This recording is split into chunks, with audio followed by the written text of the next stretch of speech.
EPFO commissioner जनाब प्रशांत जी, आज के इस प्रोग्राम के मुख्य अतिथि, इनके साथ बैठे हुए डायरेक्टर स्कूल एजुकेशन से मेरे बड़े भाई और जॉइंट डायरेक्टर HR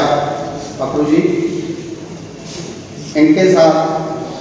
बैठे हुए ESIC डिपार्टमेंट से आए हुए प्रदीप जी, हमारी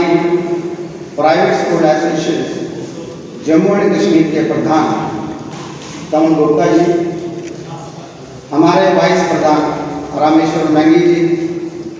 हमारे जनरल सेक्रेटरी अजय गुप्ता जी और हमारे Kathua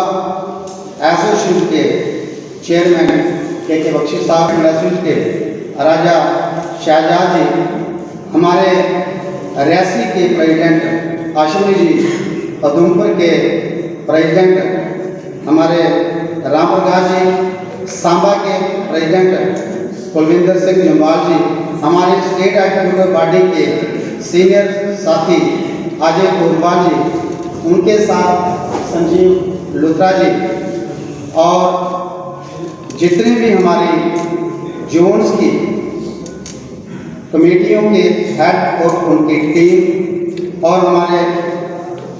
all principal from Kathua to Bani और यहाँ से गढ़वाल तक आप सबका इस मीटिंग में स्वागत करता हूँ कि जैसे आप लोगों ने हमें असाइनमेंट दी थी और उसको जब हमने अपने हायर अथॉरिटीज़ के साथ डिस्कस किया और हमने इनसे अनुरोध किया कि हमारी आपके बीच में क्या बात होती है, हम लोगों की मुश्किलात कैसे आपके सामने रख पाते हैं। ये बात सिर्फ मेरे और आपके बीच ही रहती है। जिन लोगों की प्रॉब्लम होती है, कई बार वो विश्वास करते हैं कि बात हुई थी या नहीं हुई थी, तो हमने उनको कहा कि हमें एक दिन का टाइम दीजिए, हम पूरे कठुआ की जो हमारी कमेटीज़ हैं, जो हमारे प्राइवेट स्कूल्स हैं, उनकी जो प्रॉब्लम्स हैं उन्हीं के सामने आपके समक्ष रख पाएँ। आप उसमें से कितनी हद तक उनकी आवाज़ को सुन पाते हो, उनकी प्रॉब्लम को समझ पाते हो, और जो आपने सेंट्रल गवर्नमेंट की तरफ से या अपने डिपार्टमेंट की तरफ से जिन पॉलिसीज़ का आगे आगाज़ करना है या जो पहले पॉलिसी चल रही थी उनमें हमें क्या प्रॉब्लम आई, कहाँ दिक्कत हुई, किसके अंदर गैप लगा, डिपार्टमेंट के या स्कूल वालों के अंदर, हम उसको भी कैसे रेक्टिफाई करना है। आज इसलिए इस मीटिंग का यहाँ पर आगाज़ किया गया है। मैं सबसे पहले उन सभी जो हमारे कमेटी के सदस्यों ने अपने अपने जोन में काम किया और इस मीटिंग को एक खूबसूरत ढंग से जो यहाँ असेंबली बैठाई आपने, उसके लिए मैं आप सबका धन्यवादी हूँ कि आपने एक उठो के एक जुनून के जो हमने असाइनमेंट आप लोगों को दी थी उस पर हमने काम किया और आज सारे यहाँ पर टाइम के यहाँ पर इकट्ठे हुए। सबसे पहले आपको सभी को मेरी तरफ से और अपने पूरी कमेटी की तरफ से नव वर्ष की शुभकामनाएं, और आज कैलेंडर के हिसाब से गुरुपुरब भी मनाया जा रहा है, उसकी भी मैं आप सबको बधाई देता हूँ। बड़ा अच्छा दिन है अपनी बात रखने का। कहते हैं कि गुरु के आगे प्रयास करो, हमारे लिए आप ही हेड ऑफ डिपार्टमेंट गुरु हो तो सुनी जाती है। आज जो आपने प्रॉब्लम अपने हमारे समक्ष रखी, मैं उनको आपके सामने अपने जो हाई अथॉरिटी है उनके सामने रखूँगा। उम्मीद करता हूँ कि आप इसमें सहयोग करेंगे। सर, मार्च 8 को जब हमारा सेशन क्लोज हो रहा था, कुछ स्कूल ने एक पेपर या 2 पेपर लिए थे कि अपने एग्जाम देने की तैयारी कर रहे थे, तो गवर्नमेंट का एक आर्डर आया कि कोई भी स्कूल में बच्चा नहीं जाएगा, बच्चों का आना जाना स्कूल में बंद हो गया। और जितने भी ट्रांसपोर्टेशन थी, हमारे ड्राइवर जो हमारे पास काम करते थे या गाड़ियाँ थी, वो हमने अपने स्कूल के अंदर खड़ी कर दी। क्योंकि 21 तारीख को जब माननीय प्रधानमंत्री जी ने लॉकडाउन की घोषणा की तो ऑल का सिस्टम जो है कोलैप्स हो गया और आने वाले टाइम में जो हमारी मुश्किलें थी और बढ़ती गई, क्योंकि जब कोविड-19 महामारी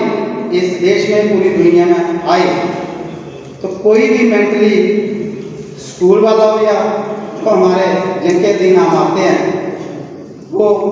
इसके लिए तैयार नहीं थे कि अगर इस किस्म की महामारी आई, इतने लंबे समय के लिए अगर स्कूलों को बंद रखा जाएगा तो हम बच्चों की पढ़ाई जो एजुकेशन सेक्टर है उसको मरने से कैसे बचा सकते हैं। उस टेक्नोलॉजी को अपडेट करने के लिए चाहे वो हमारे डायरेक्टर स्कूल एजुकेशन हो या चेयरमैन के बोर्ड हो या सेंट्रल गवर्नमेंट के जो हमारे ह्यूमन रिसोर्स के मिनिस्टर थे, उनके सामने सबसे बड़ी चुनौती थी। लेकिन उन चुनौतियों का सामना करते करते जो हमारी NCERT है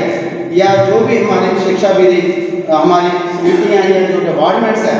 उन्हें इस पर वर्क करते करते 2-3 महीने के अंदर जो हमारे ऑनलाइन क्लासेस थी उनको चलाने का प्रबंध किया और 2-3 महीने के बीच में स्कूल वालों ने भी थोड़ा सा अपने स्टाफ को इस तरीके का काबू बनाया कि आगे की जो अगर स्कूल बंद भी होते हैं तो वो अपनी एजुकेशन जो है बच्चों को अपने घर बैठे प्रोवाइड कर सके। लेकिन 8 अगस्त 2020 को हमारी जो जम्मू कश्मीर स्टेट थी इसको यूनियन टेरिटरी में कन्वर्ट कर दिया गया और जो 4G की फैसिलिटी हम लोगों को मिलती थी उसको 2G में कन्वर्ट कर दिया, जो आज दिन तक यहाँ चल रही है। तो उसके साथ जो भी ऑनलाइन प्रोसेस था वो एक नाम का चला, जिस ढंग से फिजिकली हम लोग अपने बच्चों को शिक्षा ऑफलाइन दे पाते थे,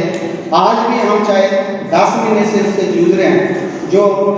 अगर 4G की फैसिलिटी होती तो हो सकता है जितनी प्रॉब्लम फेस करनी पड़ी हमारे पेरेंट्स को या बच्चों को या टीचर्स को, इन प्रॉब्लम्स का सामना नहीं करना पड़ता। मैं आज अपील करना चाहता हूँ अपनी स्टेट बॉडी से भी और जो हमारे डायरेक्टर स्कूल एजुकेशन से हमारे जॉइंट सेक्रेटरी यहाँ पर आए हमारी बात सुनने के लिए कि हमारी जो 4G की फैसिलिटी है गवर्नमेंट के आगे हमारी तरफ से ये अपील की जाए कि उसको जल्दी से जल्दी बहाल किया जाए, क्योंकि दोबारा मार्च में आ रहा है। पिछला साल तो हमारा ऐसे गया मार्च कि उस समय जो हमारा प्रीवियस बैलेंस था वो भी आना होता है, या किसी ने अपनी स्टाफ की सैलरी देनी होती है या एवरेज सैलरी इंश्योरेंस भरने होते हैं, स्कूल की जो गाड़ियों की किस्तें होते हैं उनको रिन्यू करवाना होता है, तो सारी के सारे जून की धूप पड़ी। उसके बाद अब दोबारा मार्च में आ रहा है तो हमारा पिछले साल का भी क्लियर नहीं है और इस साल को अभी पेरेंट्स जो है अभी स्कूल में चाहे आपने ऑर्डर निकाला भी फीस लेने का, जिसमें आपने कहा था कि जो एनुअल चार्जेस आपने नहीं लेने वो प्रो रेटा बेस पर लेने और ट्यूशन फीस आप ले सकते हैं। लेकिन बड़े दुखी हृदय के साथ इन सभी की भावनाओं को परखते हुए मैं आपके सामने ये कहना चाहता हूँ कि जब तक स्कूल नहीं लगेंगे, सारे सिनेमा थिएटर्स, सारे मॉल, जितने भी ट्यूटोरियल हैं जो हमसे हायर चार्ज करते हैं, जितना हम पूरे साल में एक बच्चे से लेते हैं वो उससे 5 गुना 10 गुना हमसे ज़्यादा लेते हैं, आगे वो चल सकते हैं और उनके बच्चों को अगर कुछ नहीं हो रहा है तो जनाब जब स्कूल में अगर बच्चे आएंगे पूरा SOP का अगर परहेज रखते हुए आप उन बच्चों को पढ़ाएंगे तो मैं नहीं समझता कि उनको कोई ज़्यादा प्रॉब्लम आएगी। तो मैं गवर्नमेंट से फिर अपील करना चाहता हूँ कि ऑनलाइन से अगर 4G की फैसिलिटी नहीं है तो हमें स्कूल आने की जो परमिशन है वो दे दी जाए, ताकि जो भी नुकसान हुआ हमारे जो टीचर्स हैं उसकी भरपाई करें, हमारा पेरेंट्स के साथ जो है राब्ता हो और जो आगे की नुकसान है उसकी हम भरपाई कर सकें। हम आपसे ये निवेदन भी करना चाहते हैं कि जब हमारे रिजल्ट कंफर्म होते हैं तो हम इस समय 7 डिस्ट्रिक्ट के प्रेसिडेंट यहाँ पर हैं। तो जो रिजल्ट कंफर्म करने के लिए आपके ऑर्डर निकलता है, उसके लिए जो डॉक्यूमेंटेशन चाहिए होती है रिजल्ट को कंफर्म करने के लिए, वो डिस्ट्रिक्ट टू डिस्ट्रिक्ट वैरी करती है। और जब हम ऑफिस में अपना रिजल्ट कंफर्म करने जाते हैं तो जो डायरेक्टर स्कूल एजुकेशन का ऑर्डर होता है उसको साइड पर रख के अपनी 7-8 कंडीशन और बीच में लगा देते हैं अपनी मन मर्जी, चाहे हमारे डिस्ट्रिक्ट की बात हो या किसी भी डिस्ट्रिक्ट की बात हो। और वो लेटर इतना फ्लैश होता है कि उसको देखते हुए जो डिस्ट्रिक्ट सही काम भी कर रहा होता है वो भी उसको जो प्रिंसिपल्स हैं उस समय इनको ह्यूमिलेशन का सामना करना पड़ता है। तो आफ्टर भैया एजुकेशनिस्ट इस समय हमारे जो हेड हैं जॉइंट डायरेक्टर साहब यहाँ बैठे हैं कि भाई जब भी डायरेक्टर स्कूल से आप रिजल्ट कंफर्मेशन करने के लिए जो भी आपको डॉक्यूमेंट्स चेक कर रहे हैं हमारे, उसको एक ही लेटर निकाले, सभी डिस्ट्रिक्ट के बीच में वही अमली जामा पहनाए, उसके बीच में कोई भी एडिशन ना करें। दूसरी प्रॉब्लम सर आती है कि हमारा जो डिस्ट्रिक्ट है इसमें एक पहाड़ी बेल्ट है, एक रूरल और हमारा अर्बन है। तो जो हमारी पहाड़ी बेल्ट है उसके जो या रूरल उसके प्राइमरी स्कूल्स के या जो 8th क्लास के रिजल्ट या टीसी साइन होता है वो सारे जेडीयू या डिप्टी जो बिलावर करते हैं। लेकिन जो कठुआ यहाँ का जो हाई स्कूल और हाई सेकेंडरी स्कूल होते हैं उनका रिजल्ट कन्फर्म हमारे सी ऑफिस में होता है और बाकी सारे जेडीयू करते हैं। लेकिन उन्हीं दिनों एडमिशन का प्रावधान होता है, चाहे वो हमारे इसमें केंद्रीय विद्यालय हो या आर्मी स्कूल हो। जो बच्चे हमारे स्कूलों से उन स्कूलों में जाते हैं उनकी डेट फिक्स होती है और वो हमसे जब ट्रांसफ़र सर्टिफिकेट मांगते हैं तो जो लोग हमारे हीरानगर से या कीड़िया मंडार से या बसंतपुर फैन तक जो लोग पढ़ते हैं जिनके हाई सेकेंडरीज है उनको जब कठुआ आना पड़ता है तो पहले तो प्रॉब्लम होती थी। कोविड-19 के बीच में इतनी बड़ी प्रॉब्लम आई कि आगे अपना प्रेस करते हुए डिपार्टमेंट ने वहाँ पर वो रोक लगा दी थी, ना उनके को बैठने की व्यवस्था होती है और ना उनके खड़े होने की कोई व्यवस्था होती है और कमांड चलाई जाती है कि यहाँ से बाहर चले जाओ, 1 या 2 आदमी आप और रोज के आपके सिर्फ एक टीसी साइन होगा। तो मैंने आज अपने सीओ साहब को बुलाया था और आज गुरुपुर पर वो आपने उनका निजी फंक्शन उसमें शमूलियत उन्होंने की हुई है। तो मैं जॉइंट डायरेक्टर साहब से ये कहना चाहता हूँ कि जो दूर दराज का इलाका है अगर हम लोग हम 2 के भी रोज के करवाएंगे तो हमारा क्लर्क जा सकता है। लेकिन जब दूर से लोग आते हैं, क्लर्क भी आता है, कई बार उसको भी कहा जाता है कि आपके प्रिंसिपल साहब कहाँ।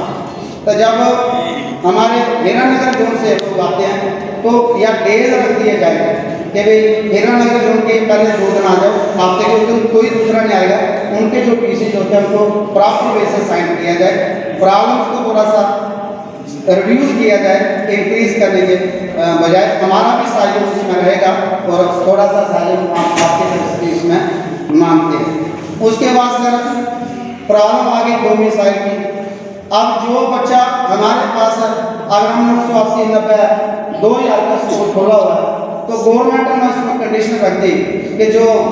आपके स्कूल में बच्चा पढ़ा हुआ है उसका जो एजुकेशन सर्टिफिकेट स्कूल वाला काउंटर साइन करवा के देगा सीईओ साहब से, तो उसके लिए कोई गाइडलाइंस नहीं। तो जब हम उनके पास उस सर्टिफिकेट को साइन करवाने के लिए जाते रहे तो प्रिंसिपल तो जाता था, साल में 3-4 टीचर लेने पड़ते थे। 1980 से लेके प्रेजेंट 2020 तक जितने भी रजिस्ट्रेशन होते तो सारे के सारे उठा के सीईओ दफ्तर में जाके रखने पड़ते थे। तो मैं विंग हेड ऑफ डिपार्टमेंट आपके होते हुए अपने छोटे भाई की तरफ से मेरी अपील है सभी की तरफ से कि जो हमें ये छोटी छोटी हमारे लिए बड़ी प्रॉब्लम होती है इनको भी थोड़ा सा सरल करने की कोशिश की जाए। अब मैं इसके साथ ही जो हमारा फीस का मैटर है 9th 10th 11th 12वीं की आपने दौड़ के लिए क्लासेस लगाने की अनुमति हम लोगों को दी। और वैसे लंगड़ा आर्डर है कि उसके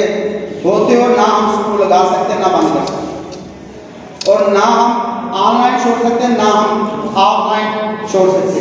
पहले हमारा टीचर ऑनलाइन करता था, अब उसको 2 बार लेक्चर डालना पड़ता है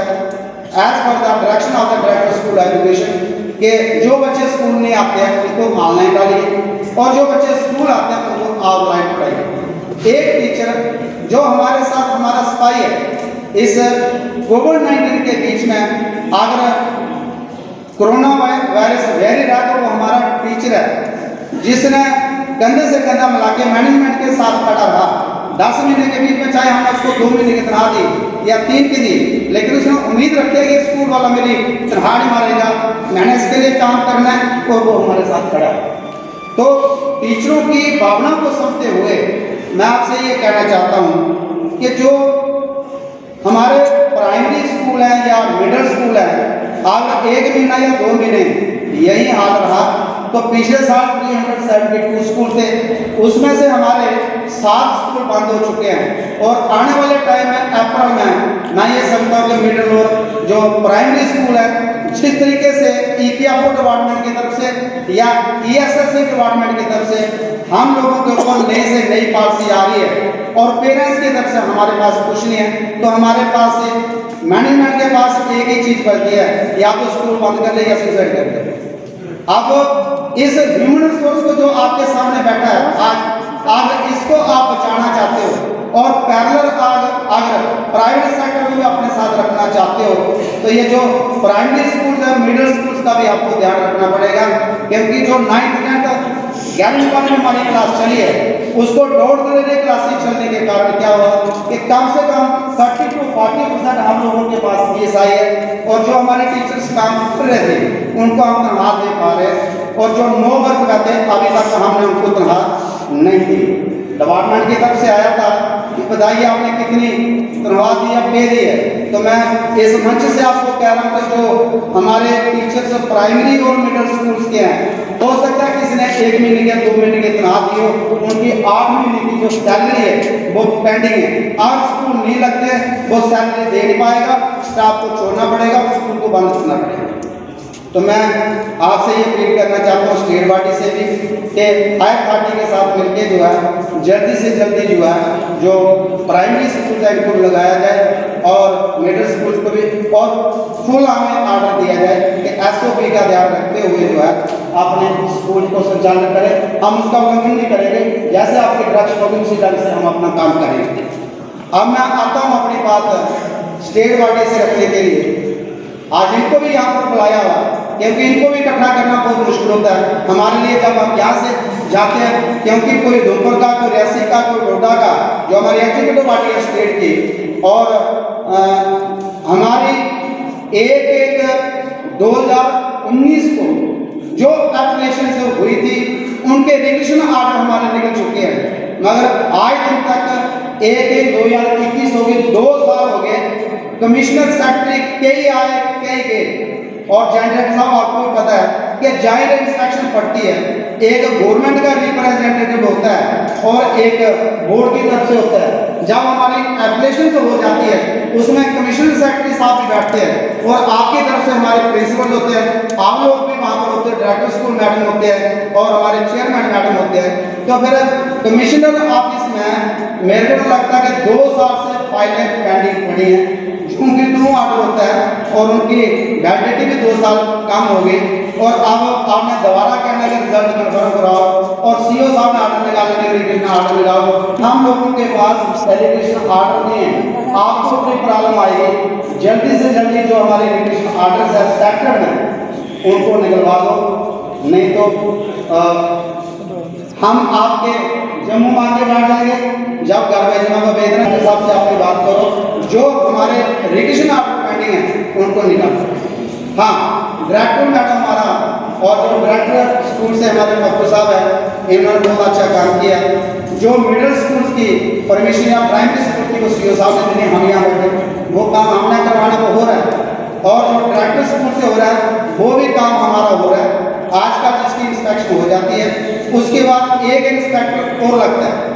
और फिर उसकी वेरिफिकेशन होती है, ऑनलाइन कॉन्फ्रेंस उसकी डीसी ऑफिस में होती है, जिसकी फाइल्स जो रोड इंस्पेक्टर ने लिखी होती है,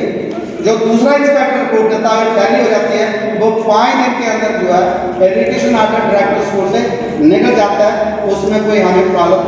नहीं। अब सर ईएफओ डिपार्टमेंट की तरफ से जो मेरे साथी क्वेश्चन नहीं रेज कर सके, आज मीडिया का ही कुछ ऐसे रखा था कि हमारे साथी ने कहा कि इस बार हम जो आम भाषणबाजी होती है उसको नहीं करवाएंगे, मुद्दे के ऊपर बात रखेंगे। ईपीएफओ डिपार्टमेंट के रिलेटेड जो मेरे पास प्रॉब्लम आई थी, कुछ तो आपने इनके समक्ष जो क्वेश्चन रेज उनको सॉल्व किया, लेकिन एक फिर ऐसी है कि जब कोविड-19 की महामारी आई, जो लोग हमारे पास काम करते थे छोड़ गए थे, उन्होंने जब अप्लाई किया, अप्लाई करने की बारी आई, तो जब स्टेट ईपीएफओ था वो सेंट्रल ईपीएफओ में कन्वर्ट हो गया, तो आपने जो पोर्टल है उसको बंद कर दिया। अब जिन लोगों ने अप्लाई किया और जब उनको ज़रूरत थी उनको वो पैसा मिला नहीं, और उसको देखते हुए जब हम नए टीचर को बोलते हैं तो वो ईपीएफ कटाने के लिए राजी होता नहीं। ये प्रॉब्लम हमारे आगे आ रही है। अगर आप किसी को कहते हैं तो मैं ये कहना चाहता हूँ कि जिन लोगों ने अब अप्लाई करना है या जिन लोगों का ईपीएफ स्टेट में पड़ा था और अभी आपके अंडर आया, तो मैंने उधमपुर में भी ये क्वेश्चन पूछा था, तो आज फिर इनके सामने पूछता हूँ कि हम ईपीएफ निकालने के लिए जो जिन लोगों ने भरा हुआ उसकी कब उम्मीद रखें कि हमें कब मिलेगा, और जो नया टीचरों ने निकालना, किसी के घर शादी है, कोई अगर बीमार है, उसको अगर अपना पैसा जो जमा करवाया वो चाहता है, हम उसको कब निकालने के लिए अप्लाई कर सकते हैं, इसके बारे में भी आप मुझे अपनी बात रखने के बाद बता देना। अब सर आपकी डिपार्टमेंट से हमें ये फैसिलिटी मिल रही है कि पहले जब स्टेट डिपार्टमेंट था इनके पास ऑफिशियल्स नहीं थे, यहाँ पर तो ऐसे हाल था कि एक हाल के बीच में था, उनको खुद पानी पीने की वहाँ पर जगह नहीं, तो हमें तो पानी तक नहीं मांगना। मैं चाहता हूँ कि ईपीएफओ डिपार्टमेंट जो जहाँ पर भी है कम से कम वहाँ पर एक जो चपरासी है अगर सब तक चाहे वहाँ पर नियुक्त कर दें, और स्टाफ की यहाँ पर कमी है, इंडस्ट्री यहाँ पर ज़्यादा है, एजुकेशन हब ज़्यादा है, मुलाजिमत कम है, हमें बार बार इनके दफ्तर में भी चक्कर काटना पड़ता है। अभी तो चलो ऑनलाइन हो गया, वो प्रॉब्लम हमारी सॉल्व होगी। और दूसरा मैं ये कहना चाहता हूँ कि कुछ साथी जब कोविड-19 में आ गए, पैसा था नहीं, पीछे वाला मिला नहीं, जो सेंट्रल गवर्नमेंट ने अगर हमें फैसिलिटी दी तो जो ट्यूशन वर्क करते हैं या जिनको घर के सपोर्ट थी उन्होंने उसको भर दिया, और जो फैसिलिटी लेनी थी उन्होंने ले ली है। लेकिन आज भी मेरे आधे से ज़्यादा स्कूल ऐसे हैं जो सेंट्रल डिपार्टमेंट की तरफ से जो फैसिलिटी मिली वो ये लोग नहीं ले पा रहे, क्योंकि पैसा इनके पास है नहीं। बड़ी ये बात है, फैसिलिटी तो कब मिलेगी जब उसको वहाँ पर ऑनलाइन अपने स्टाफ की सैलरी शो करके डेटा के जरिए वहाँ पर भरेंगे। इस प्रॉब्लम से कैसे निकलना है, जो इनका एरियर बना हुआ है उसको कैसे आप लेंगे, मार्च महीने तक क्या इनको इंस्टॉलमेंट में लेंगे या कोई इंटरेस्ट इनको माफ करेंगे, उसके बारे में इनको बता दीजिएगा। अब मैं आता हूँ अपने ईएसएससी डिपार्टमेंट की तरफ, जो उनके पदाधिकारी यहाँ पर आए हमारी बात सुनने के लिए, और ये उन बातों को नोट कर लें, क्योंकि सबसे ज़्यादा ग्रीवेंसेस है तो आपके डिपार्टमेंट के साथ है,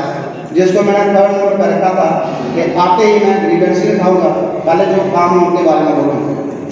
सर हमें आज पता लगा कि ऑनलाइन क्लासेस का ऑनलाइन भरने का बेनिफिट होता है। ईपीएफओ डिपार्टमेंट में जब हम एंटर हुए 1 महीने के बाद इनके डिपार्टमेंट से मैसेज आ जाता है, अगर हमने किसी टीचर जो स्टाफ का भरते हैं और किसी का बाई चांस कहीं गलती हो जाती है, तो इन्होंने जो मैडम रखे हैं वो बाकायदा हमें प्रिंसिपल को टाइल बनाता है कि सर आपने जो ईपीएफ भरा, अगर 20 बंदों का आपके 18 बंदों का हो गया, 2 में प्रॉब्लम आ रही, ये प्रॉब्लम है, इसको सॉल्व करो, हम इसको सॉल्व कर लेते हैं। मतलब आपका डिपार्टमेंट है तो शुरू तो था ही ऑनलाइन, तो जब 2017 में मैंने कठुआ में मीटिंग करवाई लिटरल स्कूल के बीच में सभी साथियों की। जब 2016 में मेरे को प्रेसिडेंट बनाया गया तो सबसे पहले मैंने ESIC डिपार्टमेंट की मीटिंग कॉल की। अगर कोई आज दब रहा है या रात को नींद न आती है तो वो ESIC डिपार्टमेंट के चक्कर काटते क्यों? क्योंकि जब मैंने 2017 में इनसे ऑनलाइन करवाया और जब इन्होंने सिंगल इंस्टॉलमेंट भरी तो इनको इनका अकाउंट नंबर जो है, इनका जो मोबाइल का जो इनकी ID थी या जो इनकी मेल ID थी स्कूल की, उस पर ट्रांसफर होना चाहिए था। मगर आज दिन तक भी मैं आपके डिपार्टमेंट के खिलाफ बोलने के लिए तैयार हूँ और अभी बोल भी रहा हूँ कि आज दिन तक भी आप दिन ब दिन सर्कुलर निकालने जा रहे हैं, मगर किसी को भी आज दिन तक में मेरा बिलावर का स्कूल है उसका पिछले महीने जो है 3 लाख का फाइन था, लेकिन आज उसका 4 लाख रुपया हो गया। लेकिन वो चलाता रहा कि जो आपने ID दी है वो काम नहीं कर रही है, उसको ओपन करो, मैं पैसे कैसे भरूं। आपके दफ्तर के चक्कर काटता रहा, दरबारा सिंह सर के पास के, मेरे बसोली के स्कूल के, बिलावर के स्कूल के, हमारे कठुआ के स्कूल के, आप फाइन को बढ़ाते हुए उनकी प्रॉब्लम को जो है नहीं सुना। हमारे मिनीशिया बहुत अच्छा काम कर रहे हैं, जब से यहाँ पर आए जो आपके इंस्पेक्टर है यहाँ पर कठुआ की, ये अच्छा काम कर रही है। इनसे जितना होता है ये हम इन्हें गाइड करते हैं। मैं इनको बिलावर भी ले जाता हूँ, बिलावर के लोगों के साथ मिलाता हूँ, जितने से काम हो जाता है ये अब मेरे साहब की तरफ से लेटर निकला, जम्मू से निकला, इसका जो सोल्यूशन है उन्होंने ही करना है। तो मैं ये आपके डिपार्टमेंट से चाहता हूँ कि जो भी स्कूल इस चुंगल में फंस चुके हैं या जिनकी आपने लिस्ट पहले बना के रखी है कि अगले महीने की स्कूल लेटर डालना है, वो भी इनको बता दें कि अगले महीने मेरा नंबर है या किसी और का नंबर है और वहां से कैसे आपने छूटना है, और जो पैसा ऑनलाइन चढ़ जाता है उसको देना ही पड़ता है क्योंकि ये तो अपने पास से डालेंगे। अब आप यहाँ पर ये बताएं कि क्या आपने जो इंटरेस्ट डाला है आप उसको माफ करोगे या जो मूल आपका बनता है, क्योंकि आपने कैलकुलेशन किया 11,600 रुपये, हम स्टाफ वालों को देते हैं 4,000, 5,000, 6,000, 7,000 या 10,000। तो आप जिस स्कूल वाले ने 2 लाख रुपये पूरे साल में नहीं कमाना प्राइवेट स्कूल ने या मिडिल स्कूल ने, तो वो भी ज़्यादा 3 लाख रुपये फाइन कहाँ से देगा। अब आपका डिपार्टमेंट बता दे कि आपने उन स्कूलों को बंद करना है तो फिर तो आपका डिपार्टमेंट का फाइन कितना रहेगा, फिर तो आप ना देंगे ना मांगेंगे ना देंगे। तो अगर आप चाहते हैं कि ये स्कूल हमारे चले तो फिर इनका जो इंटरेस्ट दिया है हमारी स्टेट यूनियन यहाँ पर है, ये दरबारा सर के साथ मिल लेंगे, उनके साथ ये बात कर लें कि वो अमाउंट कितना ये दे पाते हैं, कैसे आपने लेना है, उसके बारे में इनको बता दें। सबसे ज़्यादा हिरास इस समय मेरे स्कूल वाला है तो ESIC डिपार्टमेंट के फाइन से है, क्योंकि उनको टाइम का कोड अकाउंट नंबर नहीं मिला तो वो आगे आप जो किस्त है वो ऑनलाइन बैंक में जमा नहीं करवा सके क्योंकि वो लेता नहीं था। क्योंकि अगर मैं बैंक में अपनी पासबुक को खोलता हूँ तो बैंक वाला मेरे को मेरा अकाउंट नंबर देगा तो मैं अपने अकाउंट में पैसे कैसे डालूँ। तो अकाउंट की प्रॉब्लम आई थी, जो बीमारी है वो अकाउंट की थी, जो हमने ID स्कूल को लगाई थी, स्कूल वाले को पता नहीं था आपके पास सेंटर होगी, आपके खाते में पैसा चढ़ता रहा, वो आपसे सोता रहा, आप सोते हो वो जागता रहा। तो मैं ये कहना चाहता हूँ कि जो भी प्रॉब्लम मैंने EPF की रखी है आप उनको या ESIC की रखी है, ये जो हमारे गरीब पानी बैठ के रूरल के या शहर के लोग हैं, आगे हम मरे कोविड-19 से और उसके बाद जूनियर टेरिटरी की जो 2 मिसाल की प्रॉब्लम से, किसी प्रॉब्लम से फाइनेंशियल हार्ट हमारी आ रही, यहाँ से कैसे हम निकाल सकते हो प्लीज़। इसलिए मैंने दरबारा सर से रिक्वेस्ट की थी और उनको आज यहाँ बता दिया, रात को उन्होंने मेरे को बताया कि हम प्रदीप जी को यहाँ भेजेंगे। पता नहीं कोई हॉस्पिटल की ज़मीन है जो ESIC के दौरान जहाँ पर हमारे ट्रीटमेंट होते हैं, क्योंकि सर आपका भी बनता था, इतना पुराना डिपार्टमेंट है कि आप किसी डिपार्टमेंट में जाते हैं, हमारे स्कूलों की या जो भी आपके अंडर यूनिट्स आते हैं सभी को एक जगह बुलाते हैं। ESIC के क्या बेनिफिट है हमारे स्टाफ को या उनको ये आप करवाते हो कि इनमें अवेयरनेस आती है। अगर कमी है तो आपके डिपार्टमेंट की तरफ से जगह जगह जाके जो कैंप लगाने की अवेयरनेस की उसकी है। इसलिए मैंने आज ये कैंप की असेंबली यहाँ पर की थी EPF के लिए और ESIC के लिए। हमारे मुख्य यहाँ पर थे, उन्होंने आपके साथ शेयर की। इसके बाद अगर समझने के बाद भी आप डायरेक्ट इनके ऑफिस में जा सकते हो, अपनी बात रख सकते हो। फिर भी कहीं आपको प्रॉब्लम होगी, आप स्टेट पार्टी को साथ में रख सकते हो। तो मैं फिर अपील करता हूँ कि जो EPF ESIC के अंडर आते हैं उसको आप इनके साथ मिलकर उसको सॉल्व करवा लो और आगे जो कंटिन्यू करना उसको कंटिन्यू कर लो, तभी आप स्कूल चला सकते हो। आप अपने आप को अपडेट नहीं करोगे न्यू टेक्नोलॉजी के हिसाब से, तो आप हमारे स्कूल आज भी बंद है, कल भी बंद है। जो दिल से ये चाहते हैं कि हमें स्कूल चलाने, तो जो भी पॉलिसीज आ